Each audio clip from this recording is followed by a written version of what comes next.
berkurang. Saudara, sekolah swasta di Jawa Barat menggugat Gubernur Deddy Mulyadi. Kita akan bahas bersama tim hukum Forum Kepala Sekolah SMA Swasta Jawa Barat, Irwan Indra Praja, melalui sambungan virtual. Lalu tim advokasi hukum Pemprov Jawa Barat, Jutek Bongso, dan juga hadir di studio Wakil Ketua Komisi 10 DPR RI dari fraksi Partai Kebangkitan Bangsa, lalu Hadrian Irvani. Selamat malam, Bapak-Bapak. Selamat malam, Mas. Malam. Iya. Selamat malam, Mas. Selamat malam. Baik. Pertama-tama saya ke Bung Irwan dulu ya, Bung Irwan Indra Praja.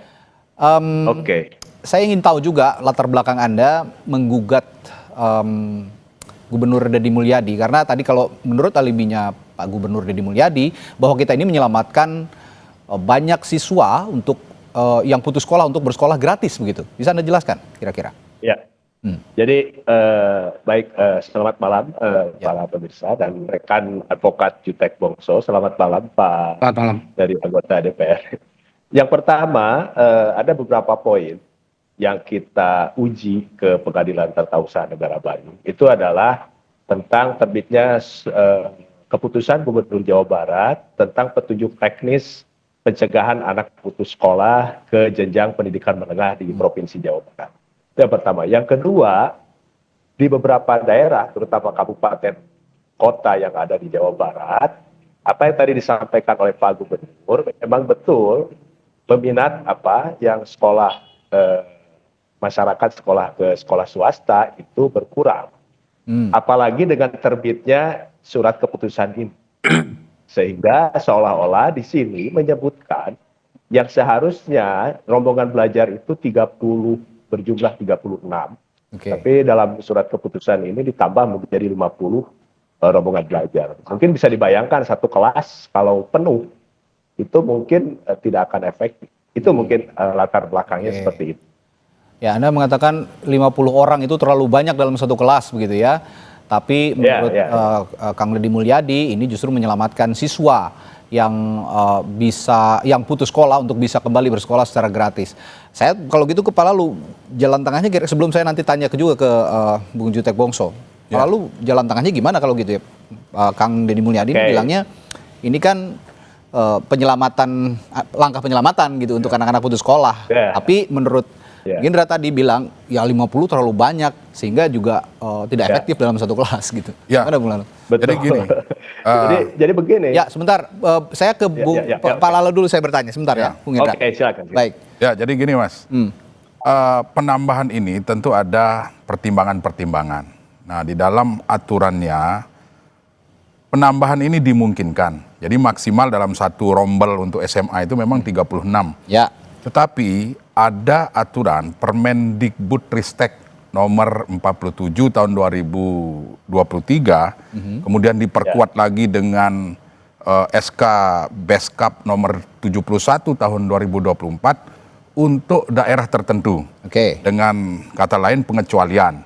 Nah, pengecualiannya itu kategorinya adalah daerah dengan jumlah calon siswanya banyak, tetapi di daerah tersebut satuan pendidikannya terbatas. Nah, kita tahu bahwa Jawa Barat ini 658.000 lebih angka putus sekolah dan itu termasuk salah satu yang tertinggi di Indonesia hari ini.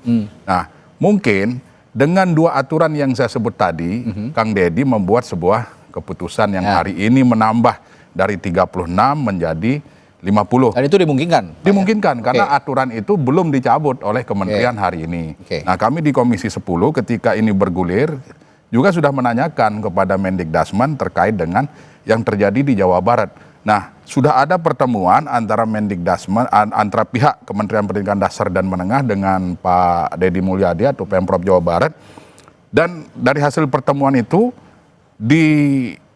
diputuskan bahwa silakan dimungkinkan untuk menambah dari 36 menjadi 50 dengan catatan-catatan, misalnya mempersiapkan ruang kelas yang memadai, lebih besar gitu ya. Kemudian yang kedua, kenyamanan untuk belajar juga menjadi perhatian yang utama. Dan informasi terakhir yang kami dapat, 36 menjadi 50 ini tidak semua sekolah, ada 38. Nah, kami di DPR RI hari ini dengan melihat kondisi yang ada di Jawa Barat, nah, Gubernur ini kan pembina pendidikan yang ada di pemerintah provinsi. Nah, beliau mengambil kebijakan ini tentu dengan berbagai pertimbangan lah. Selama itu tidak mengakibatkan bertambahnya angka putus sekolah, tidak mengakibatkan mutu pendidikan kita turun, ya kami silahkan aja gitu. Sebenarnya saya juga mengundang pihak Pemprov Jawa Barat ya, dalam hal ini Kepala Dinas Pendidikan. Tapi untuk menjawab bagaimana skema sebenarnya yang bisa diatur untuk supaya 50 siswa ini bisa belajar dengan nyaman. Saya juga coba tanyakan ke Pak Jutek. Pak Jutek, berdasarkan meskipun Anda sebagai pihak yang mengadvokasi hukum Pemprov Jawa Barat, tapi adakah komunikasi soal bagaimana kira-kira agar gugatan ini bisa dilawan begitu dengan memberikan paparan yang komprehensif? Misalnya nanti 50 orang ini, siswa ini akan nyaman kok bersekolah, akan nyaman kok belajar mengajar, mungkin ditambah dengan fasilitas-fasilitas khusus, bahkan mungkin ada shadow teacher misalnya. Gimana Pak Jutek menjelaskan hal ini? Ya baik, terima kasih Bapak Ibu sekalian, pemirsa dan juga rekan-rekan yang ada di diskusi pada malam hari ini. Ya, saya hadir status di sini adalah sebagai ketua tim hukum ya, advokasi hukum pemerintah Provinsi Jawa Barat. Ya, berdasarkan penunjukan dari Bapak Gubernur Jawa Barat, saya hadir untuk menangani juga kasus ya yang di PT UN. Jadi kami juga ada di kuasa. Nanti kita akan bersama-sama nanti mengikuti. Tadi pagi saya bersama dengan Bapak Kadistik Provinsi Jawa Barat itu melakukan perskon ya. Di dalam perskon itu kami sudah jelas sampaikan bahwa asal mula dari penambahan rombel ini menjadi maksimal 50 orang dari 36 orang per kelas itu adalah oleh karena situasional sekarang ya, di Provinsi Jawa Barat, ruang kelas yang ada tidak memadai, sementara data yang disajikan yang ada di kita, yang diterbitkan dari Kementerian Pendidikan Dasar dan Menengah, ya, bahwa saat ini di Jawa Barat kurang lebih berjumlah 199.643 ya, peserta didik sekarang ini putus sekolah. Ya, dan setiap tahun berpotensi menambah 40 sampai 50 ribu orang ya siswa. Kalau ini dibiarkan, maka negara abai, ya, pemerintah abai hadir. Karena sesuai dengan pasal 31 Undang-Undang Dasar 45 ya, bahwa tiap-tiap warga negara berhak mendapatkan pengajaran dan pemerintah mengusahakan dan menyelenggarakan satu sistem pengajaran nasional yang diatur dengan undang-undang. Ya. Dan diatur juga di dalam Undang-Undang Nomor 20 Tahun 2003 tentang Sistem Pendidikan Nasional yang pada pokoknya mengamanatkan bahwa pemerintah dalam hal ini Pak Gubernur ya mewakili pemerintah Provinsi Jawa Barat hadir. Saya jadi bingung, niatnya baik ya, bahwa ada 199 ribu orang yang putus sekolah di Jawa Barat mau diselamatkan oleh Pak Gubernur lewat kebijakan, kok digugat? Itu menjadi pertanyaan buat kami. Baik, Bung Jutek. Nah, saya kembali ke Bung Irwan Indra. Bung Irwan, ini niatnya baik katanya, niatnya baik untuk menghindari orang-orang yang siswa-siswa yang putus sekolah untuk bisa bersekolah kembali. Tapi yang ingin saya tanyakan juga bagaimana kebijakan ini secara konkret sebenarnya merugikan sekolah swasta, terutama dalam hal penerimaan siswa baru. Apakah ini juga kaitannya dengan bisnis pendidikan? Saya akan tanyakan hal itu setelah jeda di Sapa Indonesia Malam. Tetaplah bersama kami.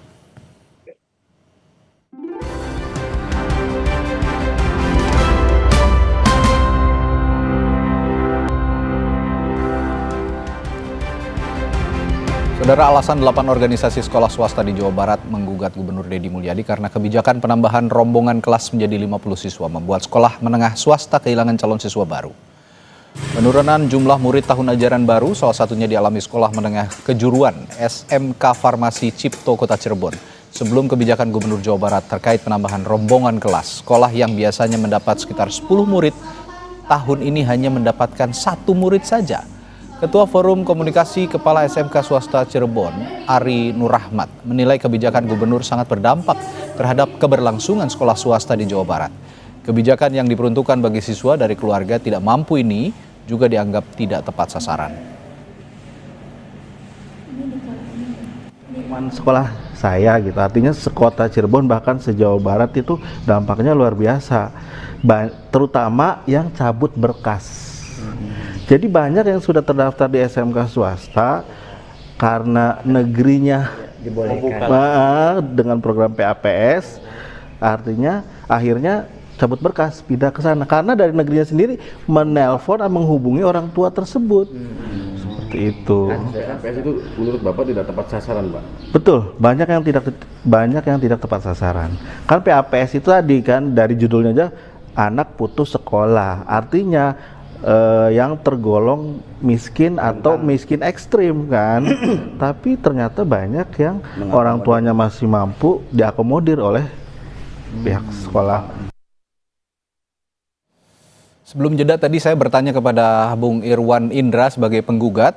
Bung Indra, kalau kata Bung Jutek tadi bilang kan ini sebenarnya langkah penyelamatan gitu. Ini niatnya baik untuk menyelamatkan anak-anak putus sekolah supaya tidak putus sekolah dan bersekolah bisa gratis. Tapi di satu sisi ya saya juga paham begitu ya, banyak sekali sekolah-sekolah swasta yang terdampak. Tapi yang ingin saya tanyakan, bagaimana sebenarnya kebijakan ini secara konkret merugikan sekolah swasta terutama dalam penerimaan siswa baru? Apakah ini ujungnya hanya memang bisnis pendidikan yang terdampak? Ya, baik, terima kasih. Saya sepakat tadi disampaikan oleh rekan Jutek Bongso, memang betul. Ya, peran pemerintah dalam pendidikan itu harus lebih optimal. Tapi kita tahu bahwa penyelenggaraan pendidikan itu tidak saja negara atau pemerintah, tapi juga berbasis masyarakat. Artinya ada sekolah-sekolah swasta di mana sebelum Indonesia lahir banyak sudah berdiri kayak Taman Siswa, kemudian Pasundan di Jawa Barat dan sebagainya. Itu sudah ada. Nah, oleh karenanya ada harapan besar bagi kami, ya kan, bisa berdialog dengan penyelenggara pendidikan swasta di Jawa Barat ketika menerbitkan surat keputusan ini. Kenapa? Karena dampaknya barusan juga tadi sudah disampaikan oleh salah satu kepala sekolah di Kota Cirebon, apalagi di kota-kota yang lain. Temanya itu adalah pencegahan anak putus sekolah, ya kan, ke jenjang pendidikan menengah di Provinsi Jawa Barat. Artinya bagi mereka yang tidak mampu dan sebagainya. Harapan besar kami sih sebetulnya kita bisa bekerja sama, berkolaborasi dengan stakeholder pendidikan swasta, ya pemerintah. Karena kita juga membangun sumber daya manusia. Artinya infrastrukturnya kita sudah cukup mumpuni. Contoh di Provinsi DKI itu, gubernurnya bisa bekerja sama dengan penyelenggara pendidikan sekolah swasta yang ada di wilayah DKI. Tapi sekolah-sekolah swasta ini juga berevolusi ya, Bung Irwan ya?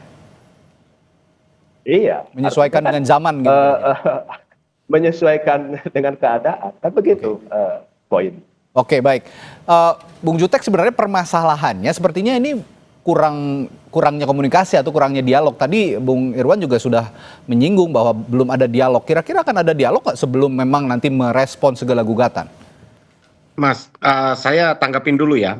Jadi oleh Pak Ervan tadi ya, rekan Ervan, bahwa saya tidak setuju ya kalau kita mengeneralisir satu dua sekolah menjadi satu seolah-olah itu satu peristiwa yang menyeluruh. Satu hal kita mau sampaikan ya, yang sudah maksimal menerima program PAPS ini ya, ini baru 17 sekolah dari 500 sekian ya, dari 515 sekolah dan satu SMK negeri dari 286 sekolah ya, artinya baru 17 dan 38 yang lain yang tadi disampaikan itu tidak maksimal sampai ke 50. Program ini sebenarnya tidak, saya memberikan satu data nih, ini data yang berdasarkan di Kementerian Menengah Dasar ya. Nah, ini jadi bahwa jumlah yang diterima oleh sekolah swasta setiap tahun itu 400, rata-rata 413.883 siswa per tahunnya dari tahun 2021. Ya, artinya serapan masuk siswa itu banyak ya. Ya, tahun Ya, ya. 2021 itu Oke. 438. Sementara hasil siswa baru dari SMP ke SMA di Jawa Barat setiap tahun 2025 ini berjumlah 834.734 siswa. Oke. Yang dapat diserap oleh sekolah SMK negeri dengan program tahun 2025-2026 ini hanya 306.345.000. Oke, jauh ya. Masih ada 507.000. Ditambah dengan program yang sekarang ya, dengan yang PAPS ini, itu baru menyerap 46 sekian. Itu berarti sisanya kemana ya Bung Jutek ya? Ya, sisanya harusnya menurut saya masih di atas jumlah yang dapat diserap oleh pihak swasta, sekolah swasta. Kalau di 1-2 area, karena ini penyebarannya tidak merata se-Jawa Barat, bisa terjadi. Di 1-2 daerah ada terdampak, kami tidak pungkiri itu mungkin bisa terjadi. Tapi jangan digeneralisir. Hal yang kedua, Mas, kami mau sampaikan bahwa pemerintah Provinsi Jawa Barat setiap tahun itu mengucurkan dana hibah dan juga dana bantuan beasiswa sebesar 623 miliar. Oke. Ya, untuk siswa-siswa tidak mampu dalam bentuk beasiswa dan sebagainya. Pak Gubernur sudah menyampaikan kepada kami bahwa yang melakukan gugatan ini, kami akan melakukan audit khusus kepada sekolah-sekolah ini yang tergabung kepada 8 organisasi ini. Oke. Ya, kemana uang yang disampaikan, apakah sudah tepat sasaran? Apakah sudah maksimal? Oh, ada Kenapa? subsidi atau semacamnya ya? Iya. Kenapa? Ternyata jumlah siswa yang terancam putus sekolah ini setiap tahun tidak berkurang. Padahal pemerintah provinsi di luar dana BOS mengucurkan dana yang begitu besar. Oke. Bukan kita tidak ingin berkolaborasi. Selama ini pemerintah Provinsi Jawa Barat sudah melakukan kolaborasi mengucurkan 623 miliar setiap tahun. Oke, baik. Dan inilah yang Pak Gubernur sampaikan. Kami akan lakukan, katanya Pak Gubernur sampaikan, kami akan lakukan, pemerintah ya provinsi akan lakukan audit khusus Oke, baik. kepada sekolah-sekolah yang mengatakan terdampak.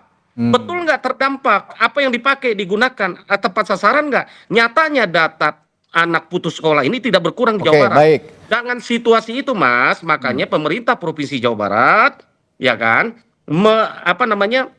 mengambil langkah tadi, PAPS tadi, ya program tadi. Oke. Kemudian kalau tadi Baik. ditanya, apakah ada Baik. ruang komunikasi? Ya kan tadi ditanya, Baik, kami tangkap, apakah Pak ada Jutek. ruang komunikasi? Ya. Ya kan? Oke. Kami membuka ruang komunikasi, ya. Kami sampaikan, ya apa sih tujuannya? Hayu kita sama-sama. Oke, Toh tujuannya kita ingin mencerdaskan bangsa kan, sama-sama kan? Ya, Oh ini oke. ada problem loh, 199.000 anak tidak Baik, mampu. Pak Jutek. Saya terancam tangkap putus sekolah. apa yang sudah Ya, Anda paparkan. ya. Terakhir saya ke Pak Lalu. Pak Lalu, tadi Pak Jutek juga sudah mengatakan bahwa ada ada dispute sepertinya, ada kucuran dana, ada bantuan kepada pihak swasta, sekolah swasta, tapi yang belum terakomodir atau digunakan dengan baik.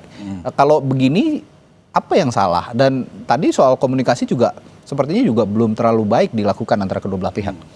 Jadi gini, memang di Undang-Undang Nomor 20 Tahun 2003 itu jelas bahwa mandatory spending untuk pendidikan sebesar 20%. Itu dari APBN dan dari APBD. Ya. Tadi dari kuasanya Pak Pemprov Jabar itu menyatakan bahwa Pemprov Jabar sudah melaksanakan. Ya, artinya yang disampaikan tadi itu adalah mandatory spending yang 20% itu untuk membantu pendidikan tidak hanya di negeri tetapi di swasta. Nah itu kita sepakat. Tapi yang kedua yang ingin saya katakan bahwa ini kan dua-duanya punya niatan baik. Iya. Ingin mencerdaskan anak bangsa. Bagi saya ya silahkan aja sekarang kita selesaikan masalah ini dengan kekeluargaan. Kita duduk bareng, kita cari solusi yang terbaik. Alih-alih saling menyalahkan gitu ya. Iya, nggak usah kita. Ini kan kepentingan kita adalah bagaimana pertama menghilangkan angka putus sekolah yang ada di Pemprov Jabar. Pemprov Jabar sudah melaksanakan dengan salah satunya adalah menambah rombel. Kemudian saya juga tadi dapat informasi bahwa Kang Deddy akan tahun 2026 membangun 100 sekolah. Nah, itu salah satu cara. Kemudian yang kedua, jangan lupa juga bahwa di Jawa Barat ada sekolah-sekolah swasta yang memang berada di bawah binaan Pemprov Jawa Barat. Ini juga harus diakomodir. Nah, bagi saya karena ini tujuannya sama ya maka kita duduk bareng aja. Ayo kita diskusikan jalan keluarnya dan jangan ada yang dirugikan. Itu aja. Ya, alih-alih saling menyalahkan ya begitu, Bapak-bapak mungkin saran dari Pak Lalu juga harus didengar bahwa komunikasi yang baik sebenarnya harus dijalin antar kedua belah pihak sebelum lebih lanjut menanggapi soal gugatan-gugatan ini.